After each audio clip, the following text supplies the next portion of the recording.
well as we rev the engines for another exciting episode of Under the Hood. Welcome along, everybody. As usual, the normal presenting culprits that we have are coming to you to present our Under the Hood. Myself, Tony Eads, here from Sorted Stone. Gabe is with me today. He wasn't with us the last episode, but he's back with exciting passion for today's. So much passion. It's just oozing out of my pores. And normally we have Michael Peach joining us sometimes, but we have the wonderful Maddie Reid joining us.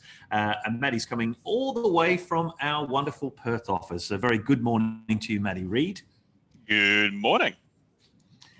And we're all set for another exciting episode of Under the Hood. For new viewers, if this is your first one and you've missed a few episodes, you can catch them out on the Sorted Stone YouTube channel. But of course, this is, I suppose, what are we up to? Episode 8 or something like that. So some crazy number. Something like that.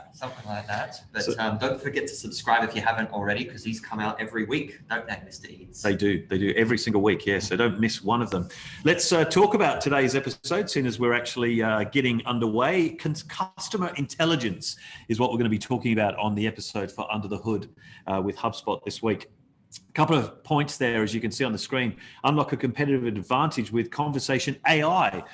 This is all about this artificial intelligence. How can we use AI and technology to help us learn more about our customers in real time, be able to take notes and provide deeper insights for your team. So when they get through to the important sales call, you've got all this fantastic conversational intel, if you like, before you start that important sales conversation. Sales to services handoffs shouldn't be frustrating anymore, shouldn't be in the heads of your team. They should all be captivated through this system of customer intelligence. So we're not relying on that gut feeling anymore about whether this is a good lead or a bad lead, or should we be talking about sales right now, or what kind of conversations should we be having with our customers. And we can easily search for tracked terms mentioned on calls, since thanks to customer intelligence. You can search a top competitor, new product name, report, any type of tracked items, and then also trigger off workflows to add some more automation to this whole process of sales. So let's look at the numbers, why it's important. I always like to check on the numbers, the statistics, if you like.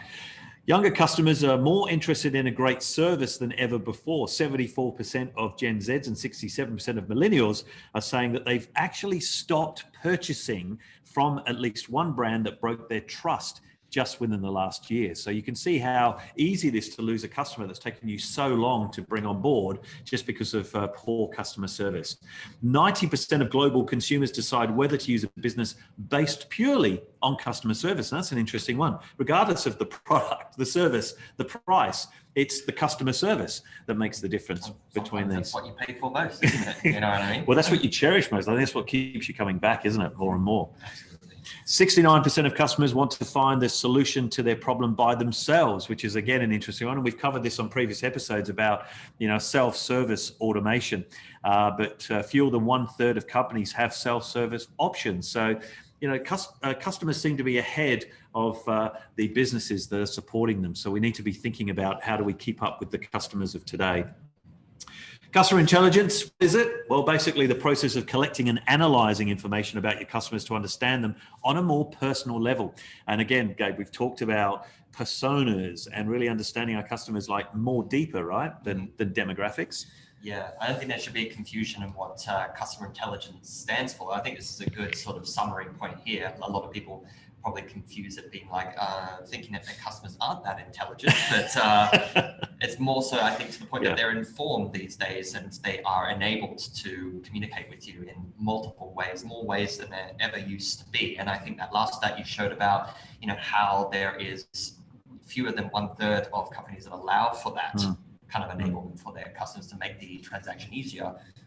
As the perfect example is there's a restaurant nearby me that we love to order from, but there's no quick, easy way to do it. They're not on menu log, they're not on anything like that. They don't allow for easy customer experience, and hence we don't buy from there very often. No. They probably get more business from us if we did. That's right. Well, you've got to make it easy for people to buy from you, because this is the customer really is in the driving seat more than ever before, like you were just saying. So this also helps us by understanding our customers more intelligently. We can actually deliver better customer service or customer experience, or CX as it's often called. So these are important stats, and HubSpot helps deliver that. This is a nice little graphic that I found about the evolution, if you like, of HubSpot. So it began as an app for those that are on looking at this video for the first time and sort of wondering what is HubSpot you guys keep talking about wearing the t-shirts for. Well, it started off as a marketing app and then evolved into a suite, which included a hub for marketing, a hub for sales, a hub for service, a hub for CMS. And it's now moved into what we're calling more of a platform. And it's this platform and this integration between the different elements of the platform that create this great ability to get fantastic real-time customer intelligence. And we're going to be unveiling a little bit of that when we get into today's session.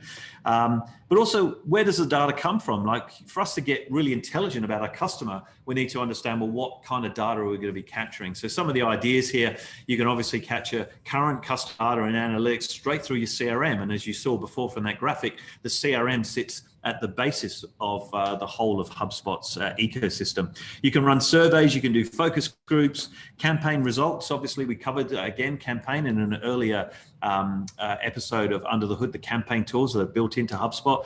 You can look at marketing and sales email results, like who's opening, what are they doing, where are they clicking, and social media, a very important part of really getting a pulse or a feel of how people are engaged in your brand. All of this is great customer data that comes into your system and enables you to be able to understand all of that great intelligence. One example is Real Insurance, a client of ours that we did this for. This is a great kind of middle of the funnel offer. We shared one in an earlier episode, but this is really helping people at a very consideration stage, middle of the funnel, understand how insurable they are or how insured they actually are. And in essence, compare them to other people of the same age and the same kind of life cycle stage that they might be at. So they fill in a series of questions. It's quite graphic. The pictures change as they go through. And then they get these great results at the end of it, male or female, what the results might be in terms of how they rate to other respondents that also did the survey. And then at the bottom, then we ease them into, well, here's some of the insurances from Real Insurance that you could consider that you perhaps are missing for the type of age you're at and the life cycle stage that you're at right now. So a great way to get data, because everything that they filled in through that very first part, that survey that you saw before, we're actually getting all that information into the CRM. So when they finally get to the sales or the decision stage, we've got some great intel on how they got there. And also, more importantly, the salesperson can understand their age group, where they're at, what they're looking for, and really start to personalize that conversation when they get to the sales point. It's also great for us to look at the great intel that HubSpot does. That CRM I mentioned before is just fantastic for anybody within your organization to get their hands on the data, because the CRM is shared by everybody in the organization. So whether you're in marketing, sales or service, or in management, you can actually see the data and you can see how people are engaging with you, what they're clicking on, what they're looking at, all of that great intel. So you can obviously give the customers more of what they want and less of what they don't want, which in a world with there's so much content out there, it's very, very important to really understand and hone in on personalizing the content that you want to give to your customers. That personalization bit is really a key there. And I think intelligence doesn't just come from a customer perspective, it also from your own perspective. It makes you look more intelligent, I guess, is a good way of putting it. Your sales reps, if they're in the process, or customer service reps are in the process of helping look at the data like this and provide a genuine, tailored experience to this one individual, having all this information available to you can make you look very intelligent and and get you across the line a lot quicker and remove all that fluff that you get about trying to ask them what they're after. You already know what they're doing. It's great. We're talking about intelligence. We're going to be talking about conversation intelligence, call transcripts, and coaching. And the only person we could consider for this is the very intelligent Maddie Reed. Stop, you're going to make me blush. All right. Well, with that in mind, and as the resident HubSpot mechanic, let's have a little peek under the hood. Why not? And to what you're saying, let's, I suppose, have a little look around at some of these tools which we were referring to earlier, some of those conversation intelligence. And I thought, what better chance than having a look at my hypothetical friend, John Chutney here, who, funnily enough, I just had a call with this morning, as a matter of fact. So, look, as you were kind of saying earlier, we have a nice little contact record here. So we have an example of all the activity which we've collected thus far from Mr. Chutney, which is quite nice. However, even though we can see that was a call which I'd left today, I very cheekily haven't left any notes here, no description, no one has any idea what's going on there. But to your point of being, okay, be a little bit more intelligent on this, fortunately, thanks to HubSpot, and as long as you've enabled the conversation intelligence settings, now available in professional and enterprise accounts, you can go ahead and view some of the enhanced features here. So for example, if I was to review the recording, we can actually see in frame from a contact record as well, both the recording itself, which is fantastic if you did want to actually go ahead and listen to all 45 seconds of a droning sales pitch. But what is kind of cool as well is that you can actually go ahead and it will auto transcribe the entire conversation as it goes through. That's pretty cool. But let's go ahead and have a look at, I think, some of the enhanced features which you can find under contacts and calls. We can go ahead and find a list of every single call which has been logged within your HubSpot CRM. And just to explain that, what I just showed then was an example of I've connected my own mobile phone number and it's transcribing that. This will also work if you've got your Zoom account connected as well. So it also works for video calls. If you have any third-party apps which also support calling, all those can be recorded and stored here as well. But for the sake of ease, let's have a look at the enhanced analytics with my friend, Mr. Chutney here. So we can go ahead and there's all the standard kind of creature comforts you'd expect. You can go ahead and add notes if you particularly just want to kind of like surmise the entire conversation. A nice sales pitch, perhaps. Hit save there. As I kind of alluded to earlier, there are these kind of like transcripts, but not only does it kind of like auto, I suppose, transcribe the entire event itself, they work as timestamps as well. So if you kind of like thought, okay, well, let's just kind of banter at the front here. I don't really care about that. This kind of pitch here, though, that was actually kind of interesting. Let's go click to that and it will kind of auto fast forward on the transcript anyway, saving you having to tediously go back and forth, which is particularly handy, especially if, you have a half-hour Zoom meeting in here and you really do just want to get to the guts of it. And you can, if it is a particularly long transcript as well, you can go ahead and search it. So for example, I'm thinking, oh, hang on, I had this call this morning. Pretty sure it ended with, some follow-up actions. I think we said we're going to get lunch or something. Yeah, no, wait, cool. We absolutely did. Fantastic. So we can kind of go ahead and search through the transcript like that. And we can go ahead and leave kind of action points there and then all within the same interface. So for example, here, I might say, that's right. I was going to get my my people to call his people. Maybe I'll just go ahead and get my assistant Gabe here to make sure he does follow up. Please book lunch at that nice restaurant, which doesn't support menu log. Just by way of example. So just kind of an example of how that does integrate there. And of course, you can go ahead and see that this does link to the actual contact record itself, as well as the actual caller themselves, which has made it. So you can see all the associations there in menu. And you can go ahead and share this internally with members of your team. So for example, we were speaking a little bit earlier about potential ways to kind of help with coaching and the likes of that. So maybe this is a particularly good example. Maybe it's a particularly rubbish one. You can go ahead and share that, starting at particular durations or through the entire recording itself. If you do need to kind of go ahead and share that in other external means with members of your portal. But kind of, in a nutshell anyways, that's kind of the main interface of where you can view kind of the, I guess, conversation intelligence and the transcribing features within HubSpot. And of course, as you kind of alluded to earlier, there are kind of some extended means of how we can kind of best utilize this data. One of those being, and you might be ahead of me here, is this brand new feature called Track Terms. So if we do click into that tab, this is something which you'll need to kind of set up and have a bit of a talk with your sales teams as to what exactly are the terms which do kind of make sense that you do want tracked. So ones which make sense in terms of maybe it's products, for example, and you want to see how often people are actually mentioning this and maybe selling it and helping out customers with it. Maybe it's certain problem terms like outage or issues or, data breach. Let's face it, it's 2022, but you can go ahead and, add these categories right from here. So I'll just maybe throw in some ones here just for the sake of our under the hood session. But some of the terms there which came up in the conversation, like CRM, HubSpot definitely came up. And because it's coming into lunchtime over there for you, Sydney folk, let's throw in lunch as well. And we'll just hit save. So, and as a result, like even instantaneously, we can see that has gone ahead and started tagging this particular session here as to, okay, cool, when did I mention HubSpot? Fantastic, that's a designated track term. We can go ahead and find that there. When did I mention lunch, all the rest of it. And the benefit is with these track terms, it will kind of scan your kind of existing call log. So even if you do that now, anything up to 30 days ago, that will still crawl through and you can still go through all those recordings and you can still make use of track terms. But the really cool stuff is like once you actually do have that inserted and kind of like set up within your system, you can actually start having some of the, I guess, doing some of the more complex features within it, such as, for example, the creation of reports. So, for example, the custom report builder, which I think we've played around a little bit in previous sessions, but if we were to change the primary data source to calls, for example, this just does give us an example how we can use properties such as, for example, those track terms we just discussed then. Just as a very basic example, let me just see, like, cool, like last 30 days, like, cool, what kind of like track terms are actually being mentioned here on my calls? So it hasn't quite filtered through just yet from the ones I made 30 seconds ago, but you can start to see, cool, I can start making dashboards now and figure out what are my reps actually saying on calls, and you can start filtering it by successful calls or non-successful, and then see like, okay, there's some commonalities here. Are there some room for optimization there as well?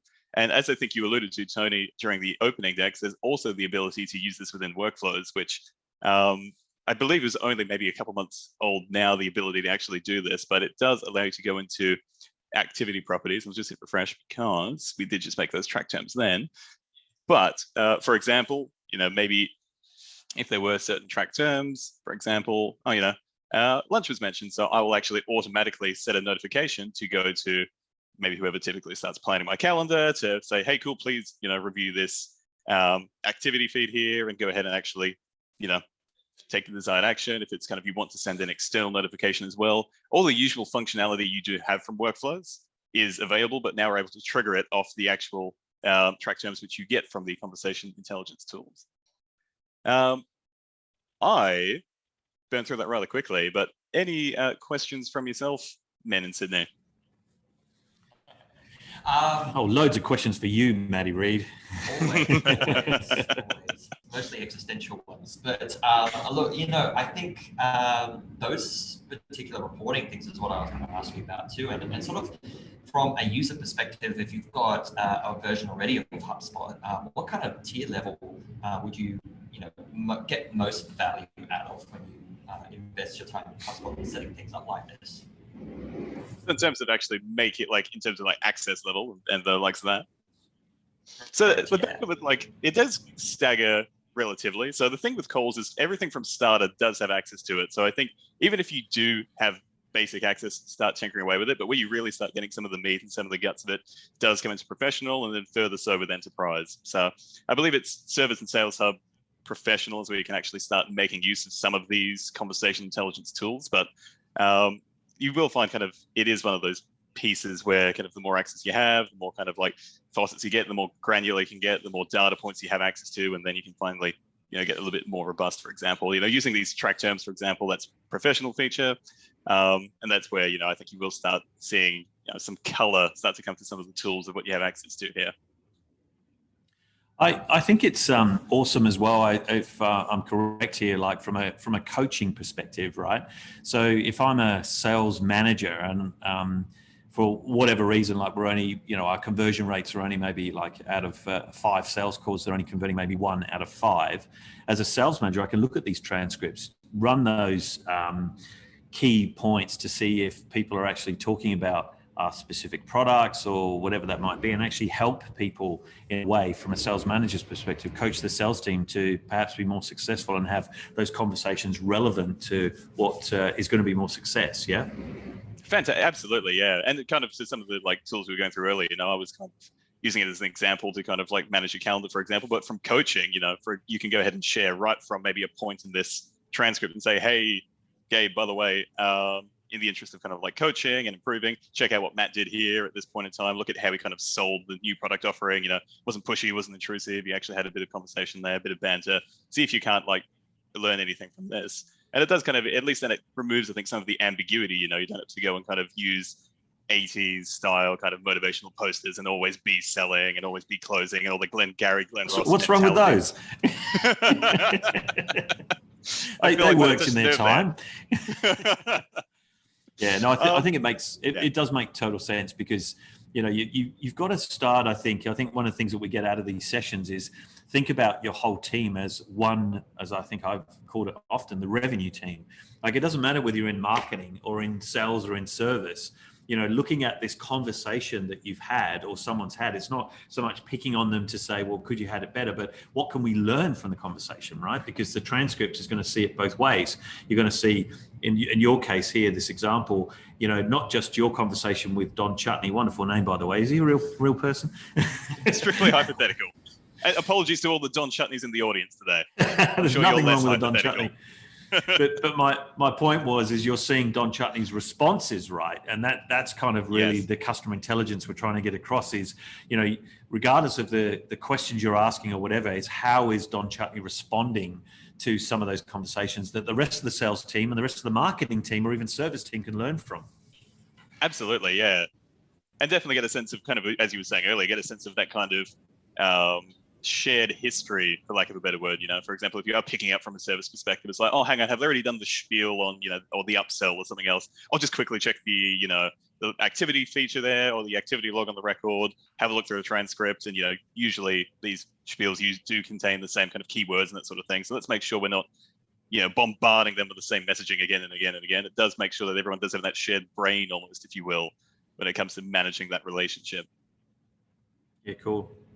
Excellent. Well, thanks very much, Manny Reed, for taking us under the hood of all of this customer intelligence stuff, which is just really the top of it, really, as far as HubSpot's concerned, isn't it? I mean, there's so much intel when you get into the reporting. We could talk for days about particularly those workflow automation aspects. I mean, that would be one thing I'd be keen to look at, even as just a separate session, because we could even build out examples if we thought of use cases, and maybe anyone listening out there, if you want to see certain use cases, let us know, and we can build out certain workflows that sort of mirror those requests. Because there's things you could get into, like if certain words crop up through conversations, the workflows that tick off from those could be things like setting up a deal.